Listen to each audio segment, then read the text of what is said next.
In the shadowed heart of an ancient forest, where the trees whispered secrets lost to time, there was a path seldom trodden, known only to those with hearts both curious and dark. This path led to a clearing, and in that clearing stood a solitary cabin, its origins as mysterious as the forest itself. They called it Eldritch Hollow, a name whispered in fear and reverence by the locals of the nearby village, who avoided the forest's embrace. Marion, a newcomer driven by a blend of skepticism and intrigue, ventured into the forest under the cloak of twilight, drawn to the cabin by tales of its unnerving presence. The forest seemed to watch her, ancient oaks and whispering pines narrowing their leafy gaze as she passed, the very air thick with a sense of foreboding. The cabin, when she found it, was an oddity, a relic of another time, its windows dark, the wood of its construction groaning with age yet untouched by decay. It was as if the cabin itself was suspended in time,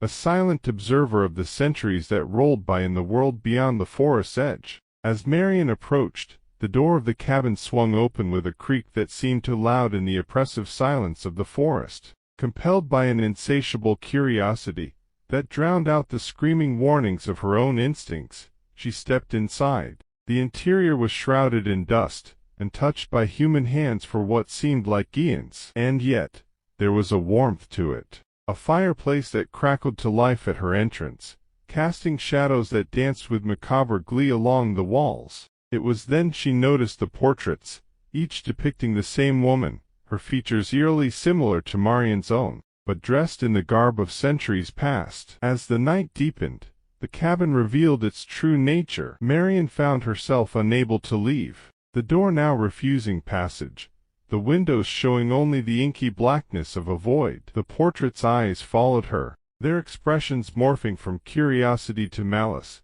and the shadows whispered her name with voices that were not quite human. It was in the darkest hour of the night that the cabin showed her its secrets, a diary, bound in leather and hidden beneath a loose floorboard. The diary belonged to the woman in the portraits, a witch who had sought immortality and found it, not in the continuation of her own life, but in the life of another who bore her face. The price of this twisted form of eternal life was a soul, offered willingly to the shadows. Marion, with growing horror, realized that the resemblance she shared with the woman was no coincidence. She was the chosen vessel, a reincarnation destined to complete the cycle begun centuries ago. As the realization dawned, the shadows grew bold, wrapping around her in an embrace that was both chilling and seductive, whispering promises of power and eternity. But Marion resisted, her will fortified by a resolve to not succumb to the darkness that sought to claim her. With every ounce of her being,